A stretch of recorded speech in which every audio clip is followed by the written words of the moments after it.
어둠이 깔린 방 안. 민서는 숨을 죽이며 침대에 웅크렸다. 심장이 쿵쾅대며 귀를 울렸고 손에 쥔 편지는 땀으로 축축해졌다. 민서야. 나와. 아버지의 고함이 문 너머에서 터져 나왔다. 민서는 22살. 서울의 오래된 아파트에서 부모님과 함께 사는 평범한 대학생이었다. 그는 늘 조용히 남들의 눈에 띄지 않으려 애썼다. 하지만 그의 내면에는 누구에게도 말할 수 없는 비밀이 있었다. 그는 자신이 남자를 사랑한다는 사실을 받아들이기 위해 몇 년을 고민해왔다. 그 비밀은 그의 가슴을 짓누르며 매일 밤 잠을 이루지 못하게 했다. 그날 밤, 민서는 재현에게 편지를 썼다. 재현은 민서가 1년 전 대학 동아리에서 만난 27살의 따뜻한 청년이었다. 재현은 민서에게 처음으로 마음을 열 수 있는 용기를 주었다. 그의 부드러운 미소와 다정한 말투는 민서가 숨겨왔던 감정을 꺼내놓게 했다. 하지만 그 편지는 민서의 아버지 강철수에게 발견되었다. 철수는 55살. 보수적인 교회 장로로 아들의 죄를 용납할 수 없었다. 이게 뭐야? 이 더러운 것. 철수가 방문을 걷어차며 들어왔다. 그의 손에는 민서가 재현에게 쓴 편지가 구겨진 채 들려 있었고, 다른 손에는 성경이 쥐어져 있었다. 민서는 침대에서 몸을 일으키려 했지만, 아버지의 거친 손이 그의 팔을 잡아 끌었다. 너 같은 놈이 우리 집안에 있을 자격이 없어. 민서는 비명을 지르며 끌려 나왔다. 어머니 해지는 거실 구석에서 울고 있었지만 아무 말도 하지 않았다. 그녀는 50살. 늘 남편의 말에 따르는 조용한 주부였다. 민서는 어머니를 바라보며 도움을 청했지만 그녀는 고개를 숙일 뿐이었다. 그 순간 문틈으로 재현의 얼굴이 보였다. 재현은 민서의 집 근처에서 기다리다 소란을 듣고 달려온 것이었다. 그의 눈에는 민서를 향한 걱정과 분노가 뒤섞여 있었다. 하지만 그는 아무것도 할 수 없었다. 민서는 재현을 향해 고개를 저었다. 가지마. 그의 눈빛이 말했다. 민서는 아버지에게 끌려 교회로 향했다. 차 안에서 철수는 성경 구절을 읊으며 아들의 의병을 고쳐야 한다고 소리쳤다. 민서는 창밖을 바라보며 재현의 얼굴을 떠올렸다. 재현은 민서에게 처음으로 너는 충분해라고 말해준 사람이었다. 그 말은 민서의 가슴에 따뜻한 불씨를 남겼다. 하지만 지금 그 불씨는 아버지의 분노 앞에서 꺼질 듯 위태로웠다. 교회에 도착하자 철수는 민서를 목사와 장로들 앞에 세웠다. 그들은 민서를 둘러싸고 기도하며 그의 방마를 쫓아내려 했다. 민서는 고개를 숙이고 이를 악물었다. 그의 마음은 두려움과 수치심으로 가득했지만 동시에 재현을 향한 감정이 점점 더 강렬해졌다. 그날 밤 민서는 교회에서 집으로 돌아왔다. 하지만 집은 더 이상 안전한 곳이 아니었다. 철수는 민서의 전화기를 빼앗고 방문을 잠갔다. 너는 이제부터 교회에서 새 삶을 살아야 한다. 철수는 단호하게 말했다. 민서는 침대에 누워 재현을 생각했다. 그의 미소, 그의 손길, 그의 목소리. 그 모든 것이 민서에게 살아갈 이유였다. 다음 날 아침, 민서는 몰래 집을 빠져나갔다. 그는 재현에게 전화를 걸었다. 재현아, 나 도망치고 싶어. 그의 목소리는 떨렸지만 단호했다. 재현은 망설이지 않았다. 내가 갈게. 어디든 같이 가자. 두 사람은 서울의 번화가에서 만났다. 재현은 민서를 끌어안으며 말했다. 너는 혼자가 아니야. 민서야. 그 순간 민서는 처음으로 자유를 느꼈다. 하지만 그 자유는 오래가지 않았다. 철수가 민서의 행방을 알아내기 위해 사람들을 보냈다는 소식이 들려왔다. 민서와 재현은 서울의 뒷골목으로 숨었다. 그들은 허름한 모텔방에서 서로를 의지하며 앞으로의 계획을 세웠다. 재현은 민서에게 말했다. 우리가 함께라면 뭐든 할 수 있어. 하지만 민서는 두려웠다. 아버지의 분노, 사회의 시선, 그리고 자신의 내면에 남아있는 죄책감이 그를 짓눌렀다. 그날 밤, 민서는 재현에게 자신의 과거를 털어놓았다. 그는 어린 시절부터 교회에서 자랐고 항상 아버지의 기대에 맞춰 살아왔다. 하지만 재현을 만난 후 그는 자신이 진정으로 원하는 삶을 꿈꾸기 시작했다. 재현은 민서의 손을 잡으며 말했다. 너는 너 자신으로 살아도 돼. 그게 내가 세상에 줄 수 있는 가장 큰 선물이야. 민서의 눈에서 눈물이 흘렀다. 그는 재현의 품에 안겨 처음으로 자신의 존재를 받아들였다. 하지만 그 순간 모텔 문이 거칠게 두드려졌다. 민서. 거기 있는 거 다 알아. 철수의 목소리였다. 민서의 심장이 멈춘 듯했다. 문 너머에서 들리는 아버지의 목소리는 분노와 절망이 뒤섞인 날카로운 칼날 같았다. 재현은 민서의 손을 꽉 잡으며 속삭였다. 침착해. 내가 해결할게. 하지만 해결이란 단어는 그 순간 너무나 멀게 느껴졌다. 민서는 재현의 손을 놓지 않은 채 방 안을 둘러보았다. 허름한 모텔방, 낡은 커튼, 그리고 그들을 둘러싼 불안한 공기. 문이 다시 거칠게 두드려졌다. 민서. 당장 나와.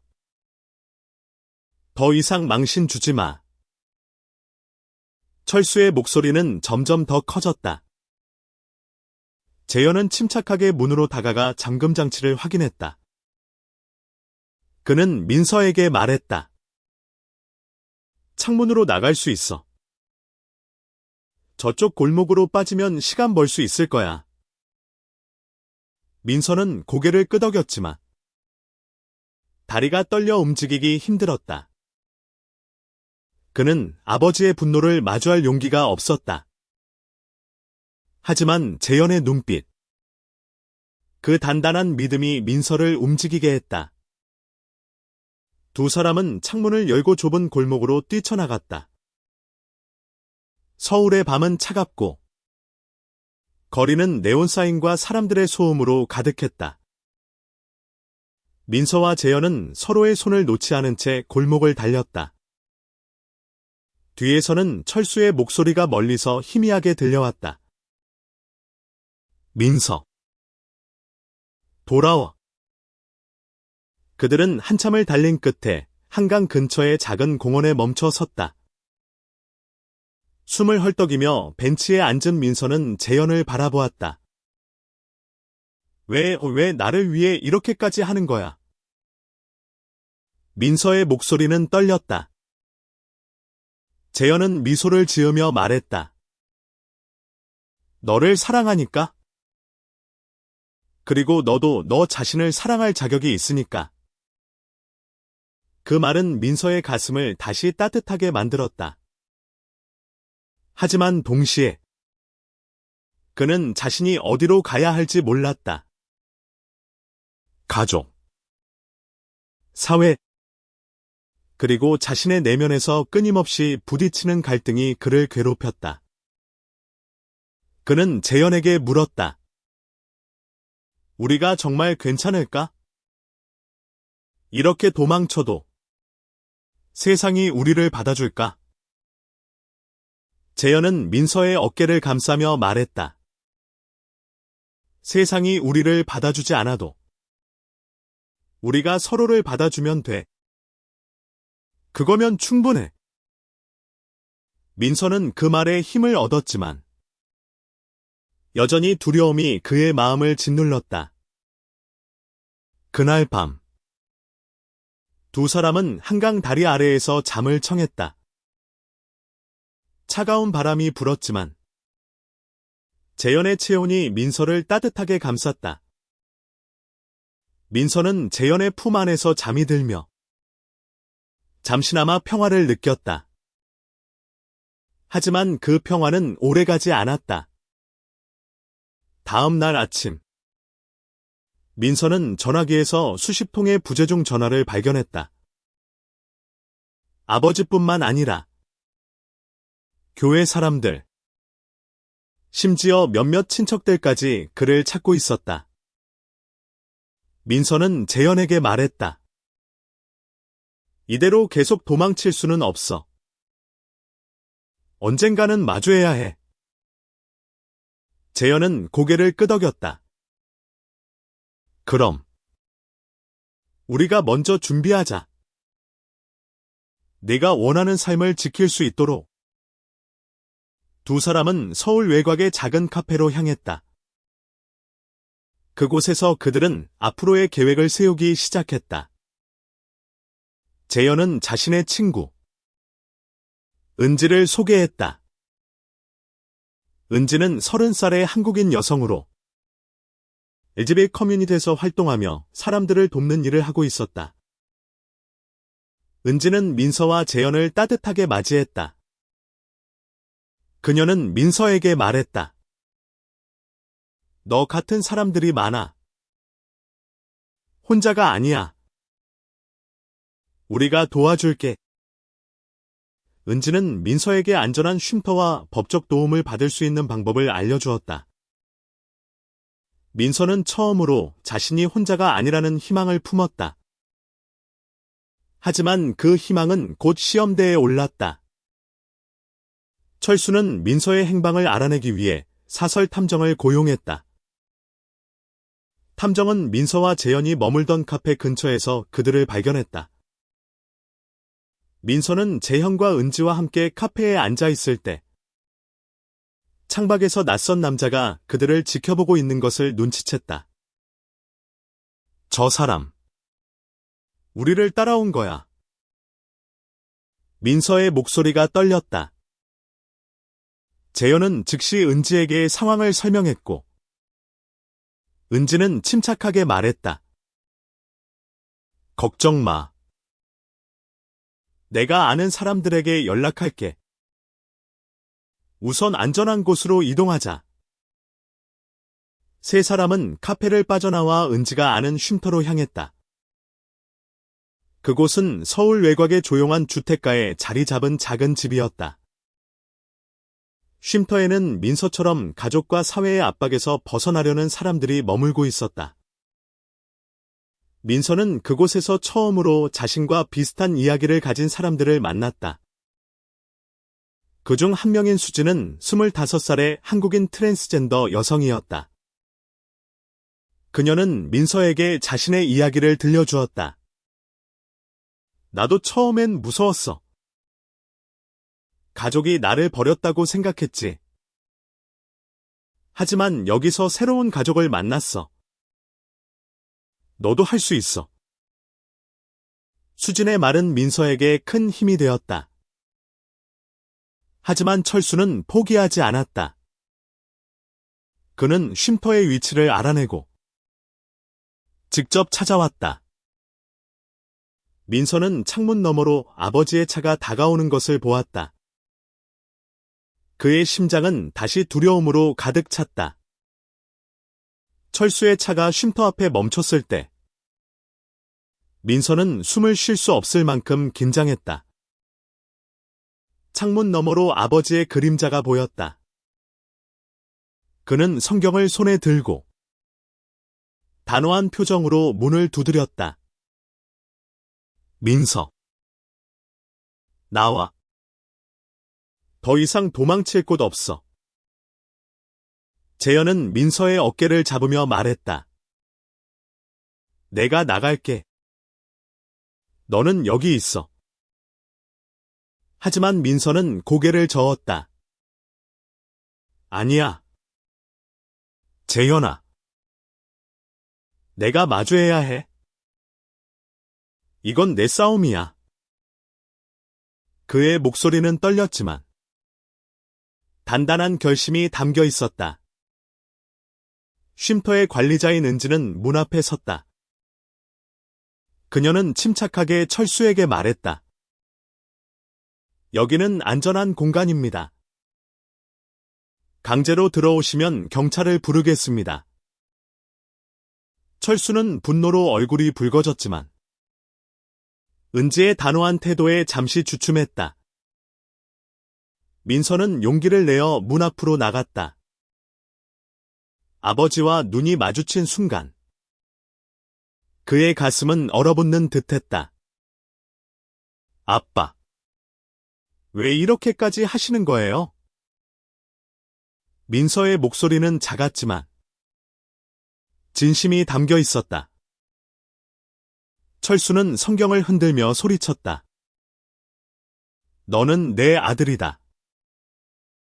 이 더러운 삶을 버리고 정상으로 돌아와. 그 말은 민서의 가슴을 찔렀다. 그는 늘 아버지의 사랑을 갈구했지만 그 사랑은 조건이 붙어 있었다. 민서는 눈물을 참으며 말했다.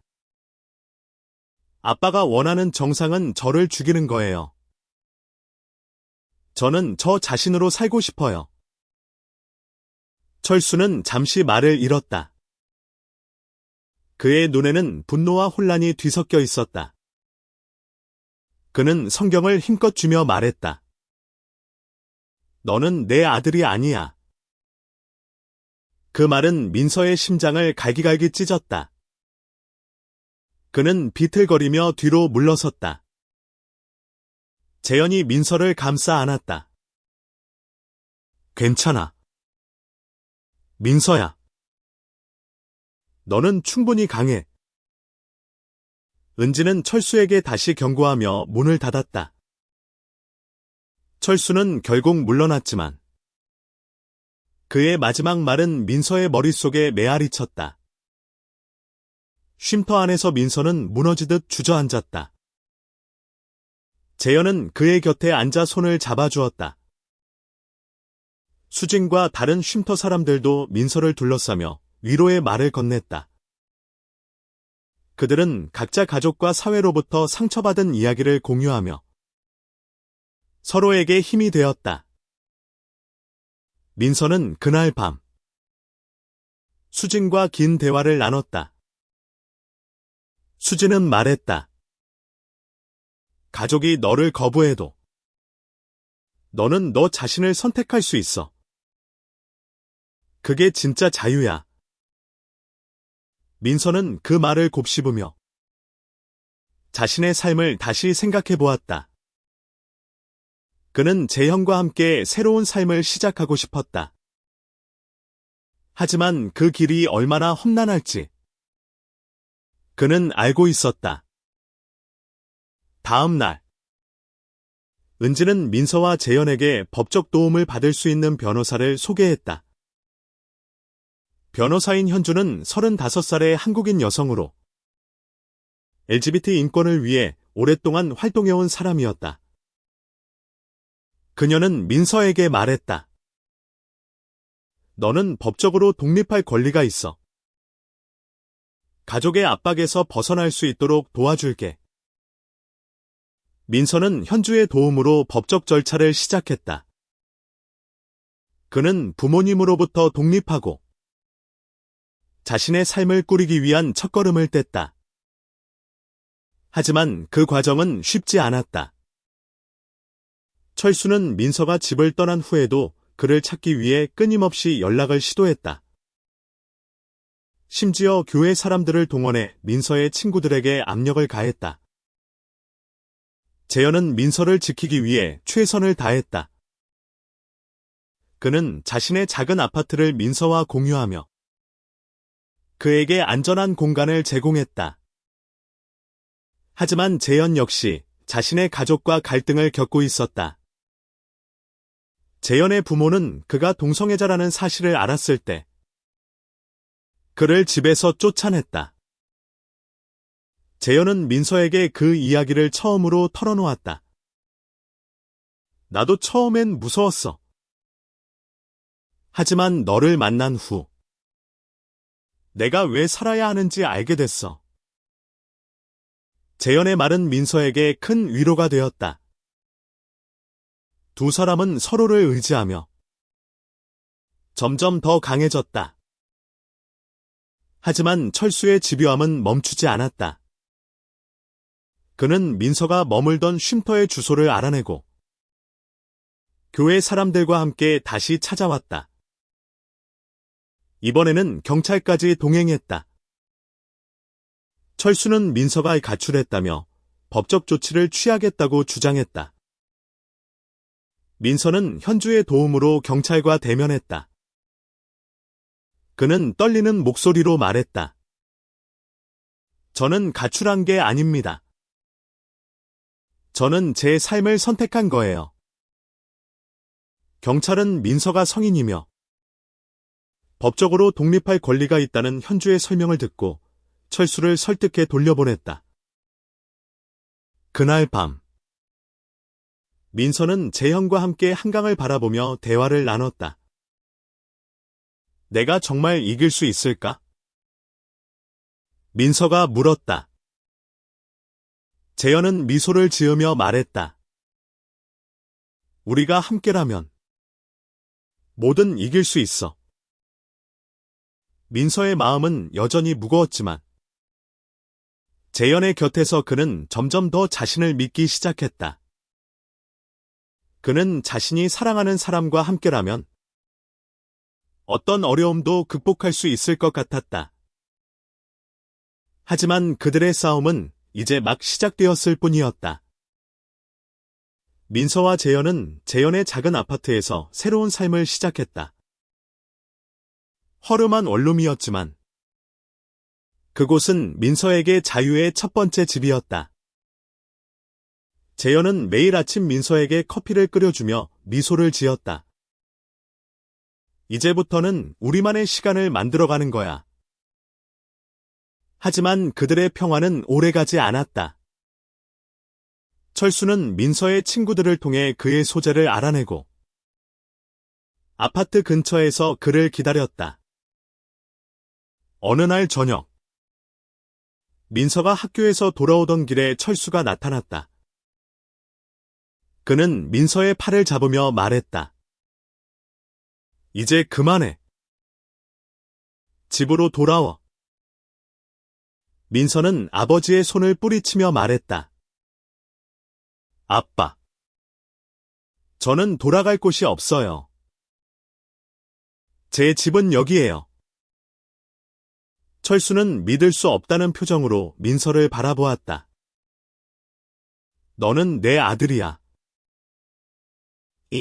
이 잘못된 길을 버려. 민서는 더 이상 아버지의 말을 듣고 싶지 않았다. 그는 단호하게 말했다. 저는 잘못된 게 아니에요.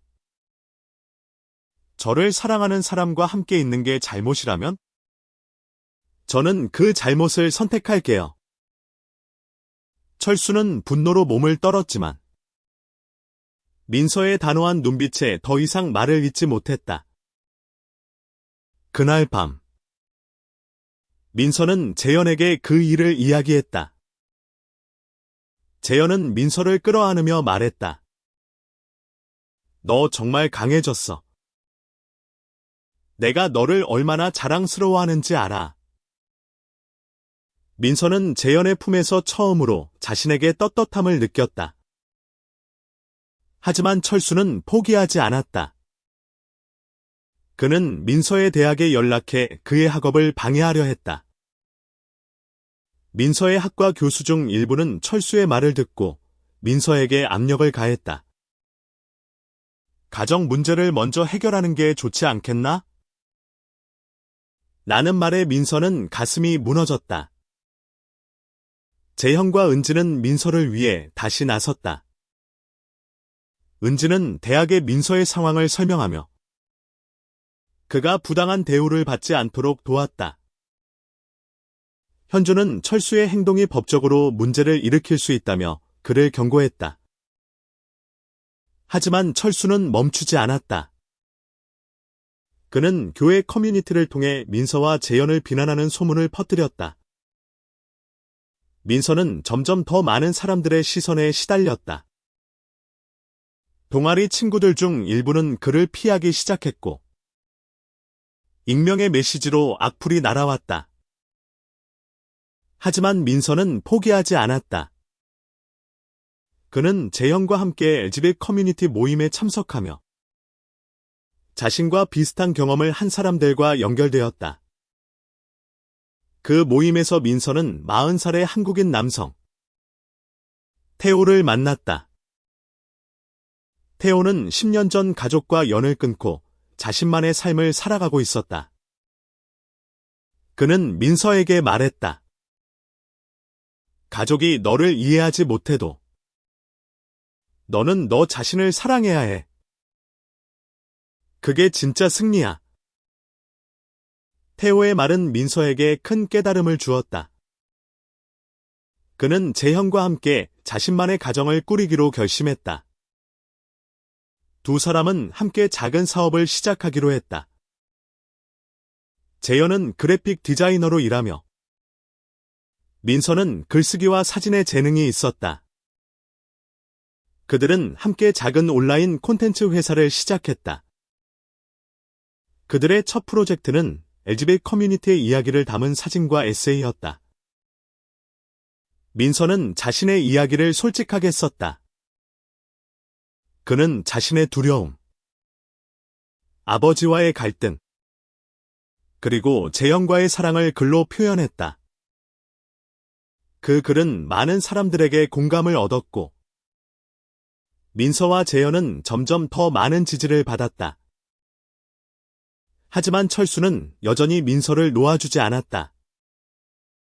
그는 민서의 프로젝트를 보고 분노하며 교회에서 공개적으로 그를 비난했다. 내 아들은 악마에게 사로잡혔다. 철수의 외침은 교회 사람들 사이에서 파문을 일으켰다. 민서는 그 소식을 듣고 마음이 무거웠다. 그는 재현에게 말했다. 내가 아빠를 설득할 수 있을까? 적어도 이해해줬으면 좋겠어. 재현은 민서의 손을 잡으며 말했다. 너는 이미 최선을 다했어. 이제 아빠가 너를 받아들일 차례야.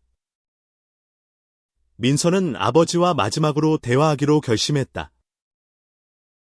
그는 철수에게 편지를 썼다. 아빠. 저는 아빠의 아들로 태어난 게 자랑스러웠어요. 하지만 저는 저 자신으로 살아야 해요. 저를 사랑해준다면? 저를 있는 그대로 받아주세요. 민서는 그 편지를 교회로 보냈다. 하지만 철수의 답장은 차가웠다. 너는 내 아들이 아니다. 민서는 그 편지를 읽으며 눈물을 흘렸다. 하지만 동시에 그는 더 이상 아버지의 인정에 매달리지 않기로 했다. 민서와 재현의 프로젝트는 점점 더 많은 사람들에게 알려졌다.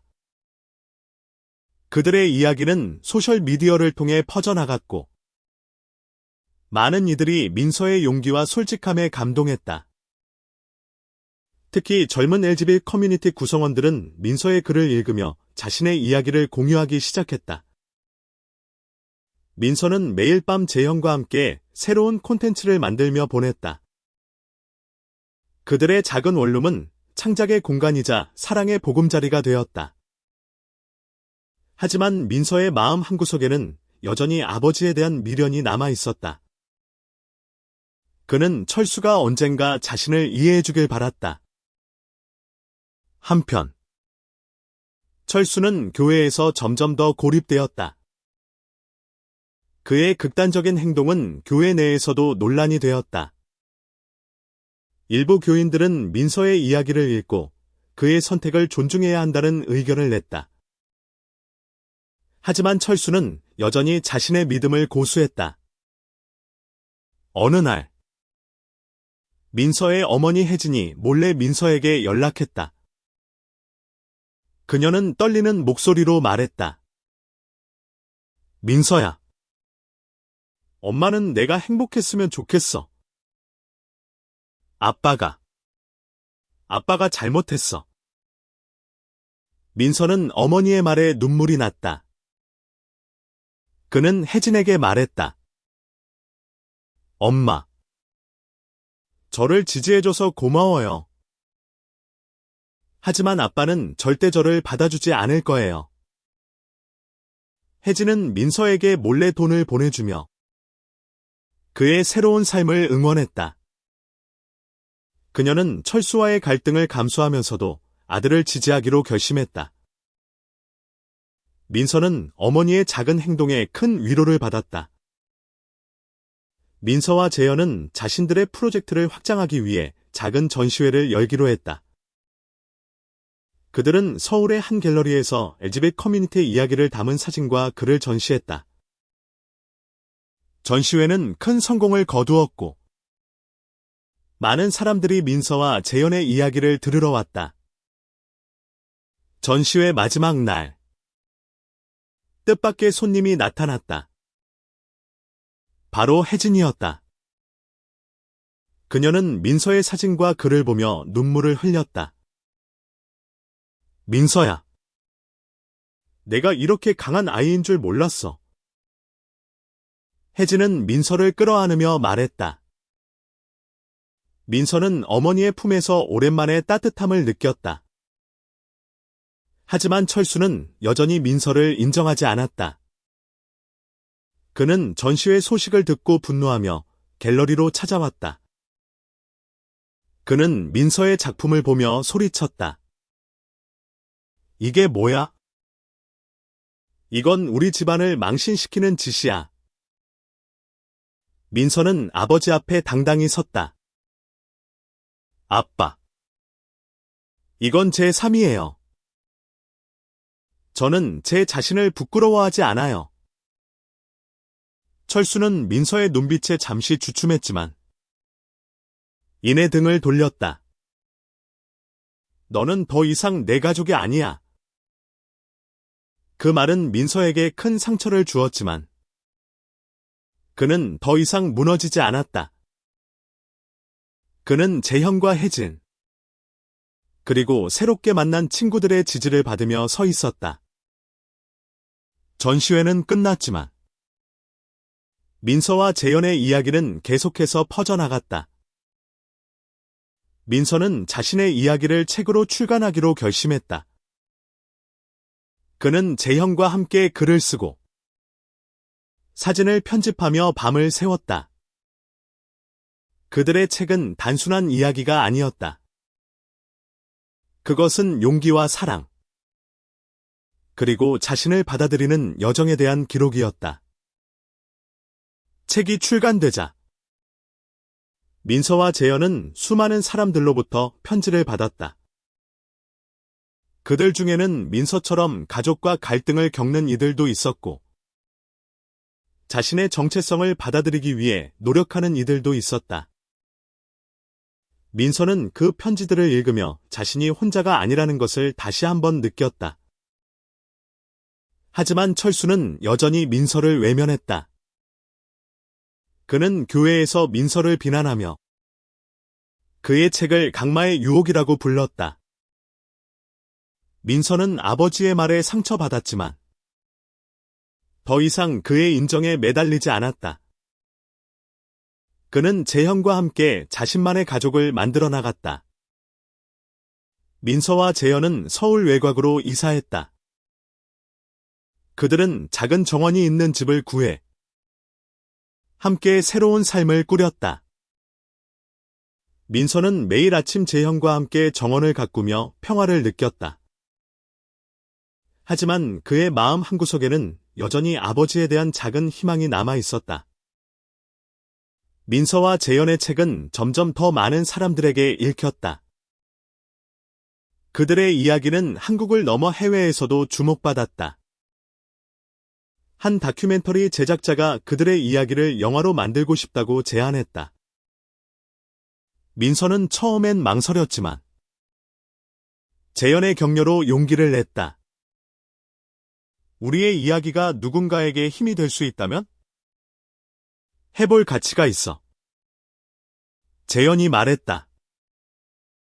민서는 고개를 끄덕이며 동의했다. 그들은 다큐멘터리 제작에 참여하며 자신의 삶을 더 많은 사람들과 공유했다. 촬영 과정에서 민서는 자신의 어린 시절을 돌아보았다. 그는 교회에서 보낸 시간, 아버지의 엄격한 가르침, 그리고 자신의 정체성을 숨기기 위해 애썼던 순간들을 떠올렸다. 그 모든 것이 그를 지금의 민서로 만들었다. 그는 카메라 앞에서 말했다. 저는 저를 사랑하는 법을 배웠어요. 그리고 그건 제가 세상에 줄 수 있는 가장 큰 선물이에요. 다큐멘터리가 완성되었을 때 민서와 재현은 서울의 한 극장에서 상영회를 열었다. 그곳에는 은지, 수진, 태호, 그리고 혜진이 함께했다. 혜진은 민서의 손을 잡으며 말했다. 내가 이렇게 멋진 사람이 될 줄 몰랐어. 엄마가 미안해. 민서는 어머니의 말에 눈물을 흘렸다. 그는 혜진을 끌어안으며 말했다. 엄마가 곁에 있어줘서 고마워요. 그 순간 민서는 자신이 진정으로 사랑받고 있음을 느꼈다. 하지만 철수는 여전히 민서를 받아들이지 않았다. 그는 다큐멘터리 소식을 듣고 분노하며 교회에서 민서를 비난하는 설교를 했다. 그의 말은 점점 더 많은 사람들에게 외면당했다. 심지어 교회 내에서도 그의 극단적인 태도에 반대하는 목소리가 커졌다. 민서는 아버지와의 관계를 완전히 포기하지는 않았다. 그는 매년 아버지의 생일에 편지를 보냈다. 아빠, 저는 행복해요. 언젠가 저를 이해해줬으면 좋겠어요. 하지만 철수는 답장하지 않았다. 시간이 흘러 민서와 재현은 자신들의 삶을 더욱 단단히 구축했다. 그들은 작은 커뮤니티 센터를 열어 LGBT 청년들에게 안전한 공간을 제공했다. 민서는 그곳에서 자신의 이야기를 나누며 다른 이들에게 용기를 주었다. 어느 날 민서는 뜻밖의 전화를 받았다. 철수의 교회 동료였다. 그는 떨리는 목소리로 말했다. 내 아버지가 병원에 있어. 위독해. 민서의 심장은 다시 한번 멈춘 듯했다. 그는 재현과 함께 병원으로 달려갔다. 병원에서 철수는 중환자실에 누워 있었다. 그는 뇌졸중으로 쓰러졌고 회복 가능성이 낮았다. 민서는 아버지의 손을 잡으며 말했다. 아빠, 저를 미워해도 괜찮아요. 하지만 저는 아빠를 사랑해요. 철수는 눈을 뜨지 못했지만 그의 손이 살짝 움직였다. 민서는 그 작은 움직임에 희망을 걸었다. 그는 병원에서 며칠을 보내며 아버지를 지켰다. 혜진도 그 곁에 있었다. 철수는 결국 깨어나지 못했다. 그는 민서가 지켜보는 가운데 조용히 눈을 감았다. 민서는 아버지의 죽음 앞에서 복잡한 감정을 느꼈다. 그는 아버지의 사랑을 끝내 받지 못했지만 그를 용서하기로 했다. 민서는 장례식에서 아버지의 성경을 손에 들었다. 그는 그 책을 펼쳐 아버지가 늘 강조하던 구절을 읽었다. 하지만 이번에는 그 구절이 그를 더 이상 아프게 하지 않았다. 그는 자신만의 믿음을 찾았다. 사랑과 용서, 그리고 자신을 받아들이는 믿음이었다. 철수의 장례식이 끝난 후 민서와 재현은 다시 일상으로 돌아왔다.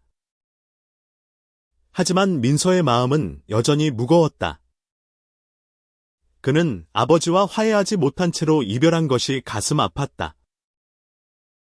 재현은 민서의 곁에서 조용히 그를 위로했다.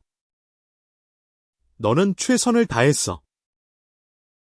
이제 내 자신을 위해 살아. 민서는 재현의 말에 힘을 얻어 자신들의 커뮤니티 센터를 더 확장하기로 했다. 그들은 더 많은 사람들에게 도움을 주기 위해 워크숍과 상담 프로그램을 시작했다. 민서는 자신의 이야기를 나누며 다른 이들에게 희망을 전했다. 어느 날, 민서는 우연히 아버지의 성경에서 오래된 편지를 발견했다. 그것은 혜진이 철수에게 쓴 편지였다. 당신이 민서를 이해하지 못해도 나는 우리 아들을 사랑해요. 언젠가 당신도 그를 받아주길 바래요. 민서는 그 편지를 읽으며 눈물을 흘렸다. 그는 어머니의 사랑이 자신을 지켜줬음을 깨달았다. 민서와 재현은 자신들의 사랑을 공개적으로 축하하기로 했다. 그들은 작은 결혼식을 올렸다. 법적으로 인정받지는 못했지만 그들의 친구들과 커뮤니티가 함께 축하해 주었다. 은지, 수진, 태호, 그리고 혜진이 그 자리에 있었다. 결혼식에서 민서는 재현에게 말했다. 너는 내게 세상을 열어준 사람이야. 너와 함께라면 어떤 어려움도 이겨낼 수 있어. 재현은 미소를 지으며 답했다. 우리는 서로에게 자유를 준 거야. 그들의 결혼식은 단순한 의식이 아니었다. 그것은 민서가 자신을 완전히 받아들인 순간이었다. 그는 더 이상 아버지의 그림자 속에서 살지 않았다. 그는 자신의 삶을 선택했고 그 선택에 떳떳했다. 시간이 흘러 민서와 재현은 자신들의 이야기를 다룬 다큐멘터리로 국제영화제에서 상을 받았다. 그들은 상을 받으며 무대에 올라 말했다. 이 상은 우리만의 것이 아니에요. 우리처럼 자신의 정체성을 위해 싸우는 모든 이들에게 바칩니다. 민서는 무대에서 혜진을 바라보았다. 그녀는 눈물을 흘리며 박수를 쳤다. 민서는 어머니의 미소 속에서 아버지가 주지 못했던 사랑을 느꼈다. 민서와 재현은 자신들의 커뮤니티 센터를 전국적으로 확장했다. 그들은 더 많은 LGBT 청년들에게 안전한 공간과 희망을 제공했다. 민서는 매일 아침 재현과 함께 정원을 가꾸며 자신의 삶이 얼마나 소중한지 깨달았다. 그들의 이야기는 끝나지 않았다. 민서는 여전히 아버지의 성경을 간직했다. 하지만 이제 그 성경은 그를 억압하는 도구가 아니라 그의 여정을 상기시키는 물건이었다. 그는 그 책을 펼쳐 자신이 새로 쓴 메모를 읽었다. 나는 나를 사랑한다. 그리고 그건 충분하다. 민서와 재현은 서로의 손을 잡고 서울의 하늘 아래 서 있었다. 그들의 사랑은 세상의 편견을 넘어 더 큰 희망으로 빛났다. 그들은 서로에게 약속했다. 어떤 어려움이 와도 우리는 함께할 거야. 그리고 그 약속은 그들의 삶을 이끄는 빛이 되었다. 민서는 더 이상 이성애자가 되길 기도하지 않았다. 그는 자신을 사랑하며 재현과 함께 세상을 바꾸는 꿈을 꾸었다.